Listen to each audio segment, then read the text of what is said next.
Hi hello welcome to post 360. నేను మీ మురళీ రప్పల్లి. మనం చూస్తూనే ఉన్నాం నాయన. స్కూల్ బ్యాగులు, ఆంధ్రప్రదేశ్ లో ఉన్నటువంటి పరిస్థితులు, ఆ ఎడ్యుకేషన్ సిస్టము, 10th క్లాస్ లో రీవాల్యుయేషన్ సంబంధించిన పంచాయతీలు, ఇవన్నీ లోకేష్ గారి అత్యద్భుతమైనటువంటి పాలనలో అద్భుతాలు ఎడ్యుకేషన్ సిస్టమ్ లో జరుగుతూనే ఉన్నాయి. పైగా జగన్మోహన్ రెడ్డి అమ్మఒడిని తల్లికి వందనం మార్చి అది లోకేష్ గారు బ్రెయిన్ లోకి వచ్చిందంటూ వాళ్ళ ఫాదర్ నారా చంద్రబాబు నాయుడు గారు కూడా కొత్త కొత్త ట్విస్టులు ఇస్తున్నారు. మనకి తట్టుకోలేకపోతున్నాం. ఒక హాస్టల్ పరిస్థితిని చూసినటువంటి హైకోర్టు గవర్నమెంట్ కి ముట్టిగాలు వేసింది. నర్సీపట్నం హాస్టల్లో 228 మంది స్టూడెంట్స్ ఉంటే ఒకే ఒక బాత్రూమ్ ఉందంట. సిగ్గుండాల ఇది చెప్పినప్పుడు ఈ వీడియో చూసే వాళ్ళకి వినే వాళ్ళకి కూడా ఇటువంటి గవర్నమెంట్ లో మనం ఉన్నామని. సో అదంతా పక్కన పెడితే స్కూల్ బ్యాగులు ఎక్కడికక్కడ తెగిపోయిన ఒక్క స్టూడెంట్ తో ఉన్న స్కూల్ బ్యాగులు బాగుందని చెప్పించని చూద్దాం. తెగిపోయినాయి. షర్ట్లు ఎండలో ఆరేయకూడదంట. మీరు చూస్తే అప్పుడే ముడతలు వచ్చేసినాయి. ఎలా షర్ట్స్ ఎండలో ఆరేయకూడదు. స్కూల్ బ్యాగులు ముక్కలు అయిపోయినాయి.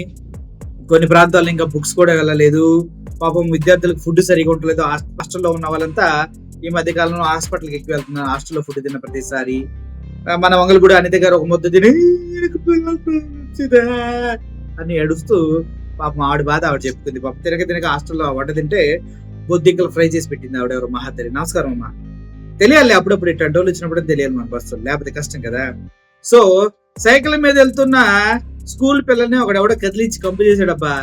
ఆ పిల్లలు మాట్లాడిన మాటలు ఏంటంటే షర్టు ఉతికి ఎండలో ఆరేయకూడదు, బ్యాగులు పుస్తకాలు పెట్టుకుని తాళ్ళతో చుట్టుకొని సైకిల్ వెనక పెట్టుకుని వెళ్ళాలంట. ఒకసారి వినండి ఆడియో. స్కూల్ మీది ఎట్టుంది? యూనిఫామ్ గానీ బ్యాగ్ గానీ బాగున్నాయా? ఇదేంటి ఇక్కడ అప్పుడు చిరిగిందిగా? చిరిగిపోయింది. అరే ఎందుకని?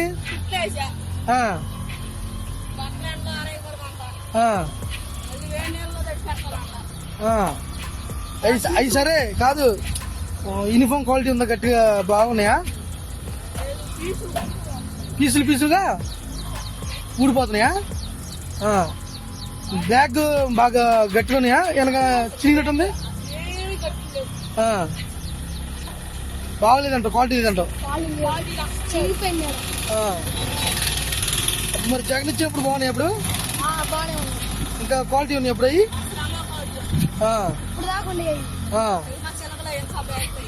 ఓకే. సరే ఏ స్కూల్ మీది? ఎట్టుంది? యూనిఫామ్ గానీ బ్యాగ్ గానీ బాగున్నాయా? ఇదేంటి ఇక్కడ అప్పుడు చిరిగిందిగా? చిరిగిపోయింది. అరే ఎందుకని?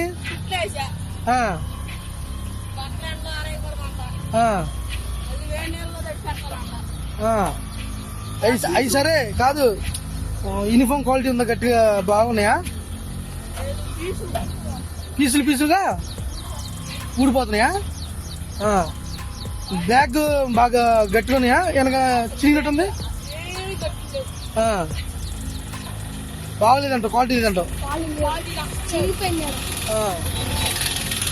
మరి జగన్ ఇచ్చినప్పుడు బాగున్నాయి. అప్పుడు ఇంకా క్వాలిటీ ఉన్నాయి. అప్పుడు అవి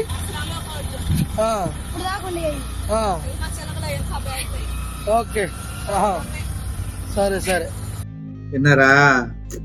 ఇది బాబు నాడు నేడు గోరు ముద్ద పోయింది. పిల్లలకి పౌష్టికాహారం పోయింది. మంచి బ్యాగులు పోయింది. స్కూల్ యూనిఫామ్లు ఎండలో ఆరేయకూడని కొత్తవి వచ్చినాయి. మామూలు కాదు అసలు. షూ అయితే ఇచ్చారు ఇవ్వలేదు తెలియదు. బుక్స్ ఇంకా పెండింగ్ లో ఉన్నాయి.